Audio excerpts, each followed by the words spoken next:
안녕하세요. 성도 여러분 반갑습니다. 오늘 153 성경일독 제105일째 되는 날입니다.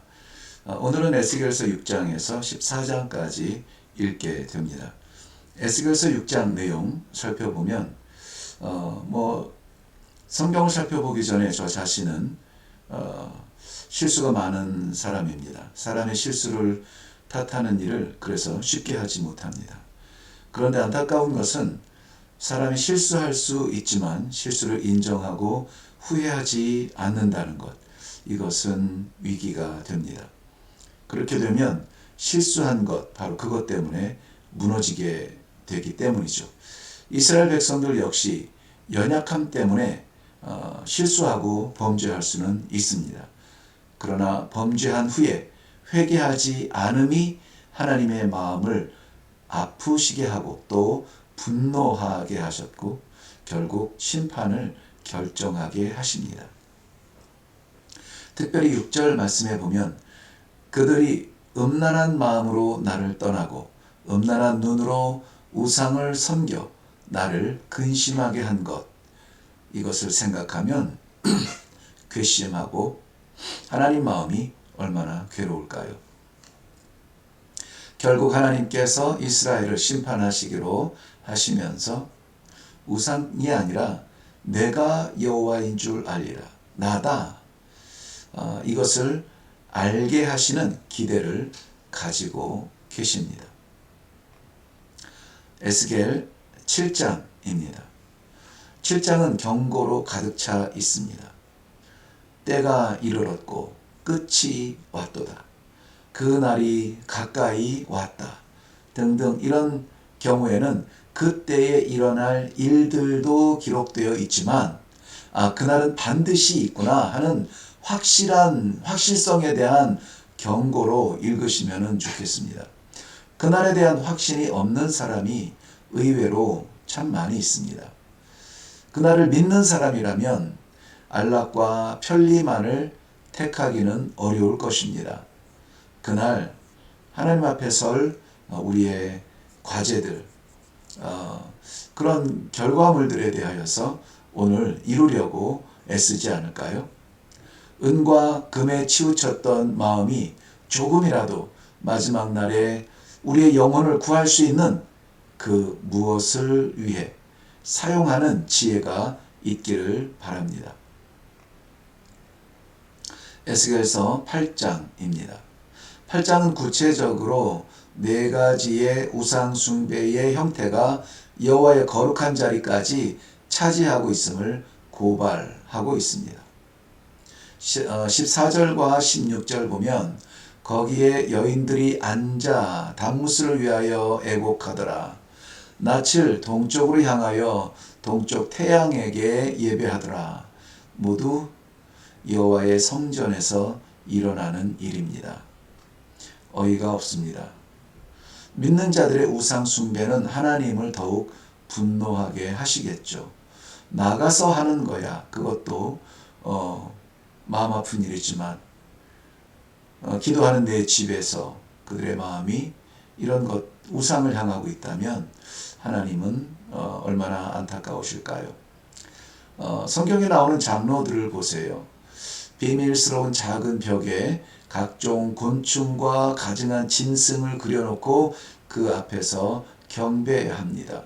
곤충과 가증한 짐승들, 이것은 당시에 저들의 경제적인 그러한 부담들을 설명하고 있습니다. 그러니 저들이 신경을 곤두세우고 굴복하며 머리를 조아리는 것은 결국은 경제적인 부담에 무너지는 것이죠. 돌이키지 않는 백성을 향하여 더 이상 불쌍히 여기지 아니하며 긍휼을 베풀지 아니하며 그들의 소리에 응답하지 아니하실 것이라고 말씀하십니다. 삼중적 완전 단절, 두려운 말씀이죠. 에스겔서 제9장입니다. 9장은 하나님의 영광이 성전 안에 더 이상 역사하지 않으심을 보여줍니다. 6절에 보면 처녀와 어린아이와 여자는 셈에 치지 않음에도 불구하고 그들도 다 죽습니다. 그렇지만 이마에 표 있는 자는 하나님의 심판의 때에 의롭다함을 받게 될 사람들이죠. 심판의 칼은 먼저 죄 지은 장로들에게 임합니다. 또한 하나님의 심판은 아이러니하게도 하나님의 성전에서 시작됩니다. 예배를 주관하는 사람은 다른 사람보다 더 지식과 경험을 자랑할 것입니다. 그러나 바로 그 지식과 경험 때문에 더 정확하고 가혹한 심판을 받게 되겠죠. 그래서 우리가 교회 리더십들을 위하여서 기도해 주어야 할 것입니다. 에스겔서 제10장입니다. 민족 학살의 장면을 목격하고 난 뒤에 이 극적인 장에서 에스겔은 하나님의 영광이 성전을 떠나는 무시무시한 순간을 생생하게 묘사하고 있습니다. 쉽게 잊을 수 없는 교훈을 주고 계시는 것입니다. 바벨론 그발강가에서 보았던 그룹 체루빔 전사들이죠. 전사들과 영광 그리고 회전하는 바퀴를 다시 봅니다. 역사의 바퀴. 영광 중에 계신 하나님의 모습과 바로 그 성전에서 행해지는 가증스러운 우상 숭배를 대조해서 볼 수가 있습니다. 그 모든 일 때문에 결국 하나님의 영광은 성전을 떠나게 될 것입니다. 모든 성전을 떠나는 것은 아닙니다. 그런 일들이 있는 성전을 떠나죠. 성전은 그래서 존재가 아니라 성전의 역할이 중요합니다. 성도의 존재가 중요한 것이 아니라 성도의 역할이 중요합니다. 에스겔서 11장입니다. 에스겔 선지자는 자기가 아는 두 사람을 봅니다.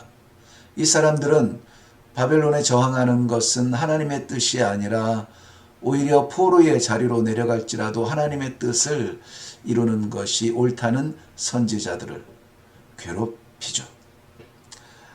에스겔은 하나님의 심판을 선언합니다. 5절부터 13절 내용에 보면 에스겔 선지자가 말할 때에 블라디아가 죽습니다. 방해하던 장애에 하나님의 말씀의 확실성을 보여주는 그러한 죽음입니다. 그러나 여전히 13절에 보면 하나님께서 남김없이 멸하시지는 않으실 것입니다. 바로 이스라엘의 장래도 역시 그들 안에 있기 때문입니다. 이것으로서 이 환상은 끝이 납니다. 에스겔 제12장입니다. 에스겔은 반역하는 족속 가운데서 하나님의 메시지를 전해야 했습니다. 저들은 귀가 있어도 듣지 않는 사람들, 눈이 있어도 보지 않는 사람들입니다. 그럼에도 불구하고 하나님의 메시지는 멈추지 않습니다. 그는 시드기야 왕의 모습을 역할로 보여주면서 너무나 궁핍한 도망자의 모습, 구멍난 성벽을 뚫고 나가는 모습을 그리고 있습니다. 12절과 13절 말씀 보면 그 어느 것도 유다의 왕으로서의 면모는 아닙니다. 에스겔의 예언은 아주 정확하게 이루어지죠. 그것은 하나님의 말씀이었기 때문입니다. 모든 일은 하나님의 말씀대로 속히 되었다. 21절 이후의 내용은 분명하게 보여주고 있습니다. 듣든지 아니 듣든지 어제 우리 말씀을 나누면서도 하나님의 말씀을 받은 사역자 마지막 시대의 믿음의 사람들의 사명을 말했습니다.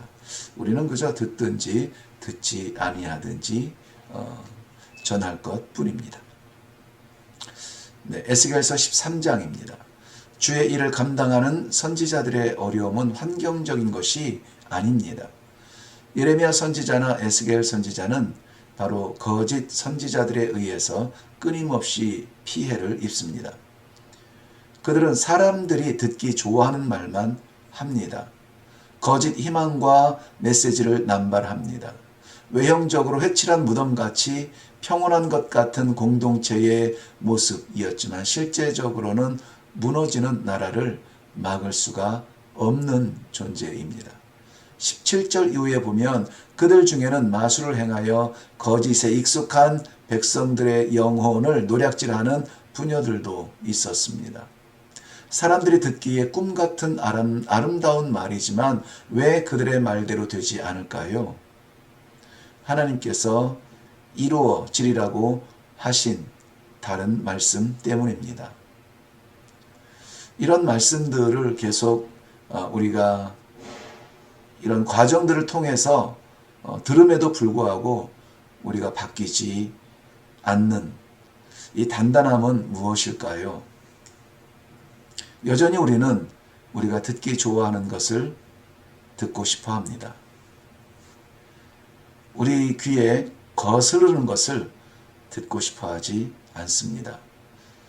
내가 중요한 것이 아니라 하나님의 말씀인가를 깨닫는 것이 더 중요합니다. 정말 그런가 하여서 묵상하고 깨달을 수 있는 축복이 있기를 바랍니다. 에스겔서 14장입니다. 하나님은 그의 백성들의 마음에 홀로 거하시며 소통하시기를 원하십니다. 우리의 마음 중심은 그 하나님께 향함이 합당합니다. 그러나 그것을 거부하고 다른 신들로 채우는 사람들은 파멸하도록 정하셨습니다. 사람들의 오해는 신령한 공동체 안에 있으면 신령해지는 줄 아는데 그렇지 않습니다. 신앙은 철저히 개인적이고 인격적인 만남과 섬김을 전제로 합니다. 14절 보면 노아, 다니엘, 욥이라고 할지라도 자기 외에 아무도 구제할 수가 없다고 말하고 있습니다. 14절에 나오는 다니엘은 우리가 알고 있는 다니엘일 확률은 굉장히 적죠. 오히려 동시대의 또 다른 신앙의 사람일 것이라고 해석하는 데요 중요하지 않습니다. 21절에는 전혀 어울리지 않는 대립 단어군이 나오는데요. 바로 예루살렘과 네 가지 중한 벌들, 칼, 기근, 사나운 짐승, 전염병입니다. 예루살렘과는 어울리지 않는 단어들. 그러나 가장 아름다운 곳에 가장 끔찍한 형벌들, 그들의 조합이 무슨 뜻일까요? 이레교회는 아무쪼록 기도하는 하나님의 집에서 만민을 위해서 기도하는 성도들, 그리고 선포되어지는 말씀들이 하나님의 뜻임을 깨닫고 순종하기 위하여 애를 쓰고 또 기도로 힘을 얻는 아름다운 하나님의 성전이요 성도들입니다. 특별히 153을 통하여서 그 훈련을 받고 계시는 모든 여러분들에게 말씀으로 임하시는 하나님의 놀라운 축복이 있기를 주님의 이름으로 축원합니다.